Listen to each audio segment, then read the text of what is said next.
حضرت عبداللہ بن عمر رضی اللہ عنہ فرماتے ہیں، حضرت عمر بن خطاب رضی اللہ عنہ نے ریشم کا دھاری دار جوڑا مسجد نبوی کے دروازہ پر بکتا دیکھا تو کہنے لگے، یا رسول اللہ صلی اللہ علیہ وسلم، بہتر ہو اگر آپ اسے خرید لیں، جمعہ کے دن اور جب آپ کے پاس وفود آئیں تو ان کی ملاقات کے لیے آپ اسے پہنا کریں۔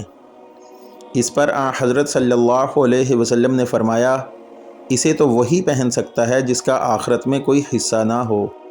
اس کے بعد رسول اللہ صلی اللہ علیہ وسلم کے پاس اسی طرح کے کچھ جوڑے آئے تو ان میں سے ایک جوڑا آپ صلی اللہ علیہ وسلم نے حضرت عمر رضی اللہ عنہ کو عطا فرمایا۔ انہوں نے عرض کیا، یا رسول اللہ صلی اللہ علیہ وسلم، آپ مجھے یہ جوڑا دے رہے ہیں، حالانکہ پہلے عطارد کے جوڑے کے متعلق آپ نے کچھ اور فرمایا تھا۔